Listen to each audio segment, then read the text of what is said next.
കനോലിക്കനാലിലെ അക്കരമേൽ മോഹനന്റെ നീരാട്ട് കൗതുക കാഴ്ചയായി. കുളി കഴിഞ്ഞപ്പോൾ കൊമ്പ് നഷ്ടപ്പെട്ടത് നാട്ടുകാരിൽ അമ്പരപ്പുമുണ്ടാക്കി.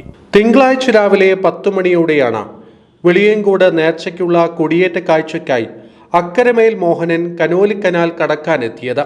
വെള്ളം കണ്ടപാടെ ആനയ്ക്കൊരു പൂതി, ഒന്ന് ആർമാദിച്ച് നീരാടണം.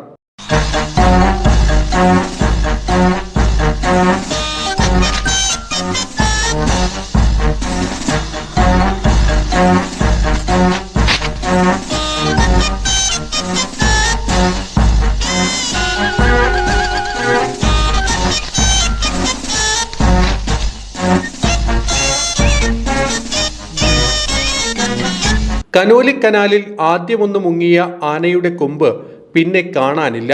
നാട്ടുകാരിൽ ഇത് അമ്പരപ്പ് പടർത്തി. പിന്നെയാണ് കാര്യം പിടികിട്ടിയത്. കൊമ്പ് വെപ്പാണെന്ന് മനസ്സിലായി. നീന്തിത്തുടിച്ച ആന പിന്നെ കയറാനും കൂട്ടാക്കുന്നില്ല. പാപ്പാന്മാർ പഴവും അവിയലും കൊടുത്തിട്ടും ഞാൻ കയറൂല എന്ന ഒറ്റ നിലപാടിലായിരുന്നു അക്കരമേൽ മോഹനൻ. വിവരമറിഞ്ഞ് സ്ത്രീകളും കുട്ടികളും ഉൾപ്പെടെ സംഭവ സ്ഥലത്തേക്ക് ഒഴുകിയെത്തി. സ്കൂൾ ഒഴിവാക്കിയവരെ കുട്ടികൾ ആനക്കുളി കാണാനെത്തി.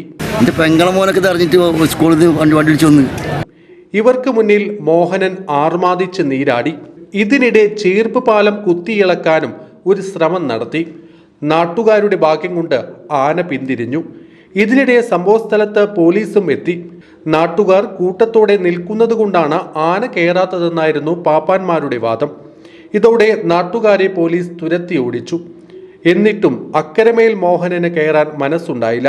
ഒടുവിൽ നേർച്ച സ്ഥലത്തു നിന്നും കരിമ്പുമായി ഒരാളെത്തി. പാപ്പാന്മാർ അല്പം കരിമ്പ് നൽകി ആനയെ മെല്ലെ മെല്ലെ കരയ്ക്ക് കയറ്റി. 2 മണിക്കൂർ നേരത്തെ മോഹനന്റെ നീരാട്ട് ഒടുവിൽ അവസാനിച്ചു.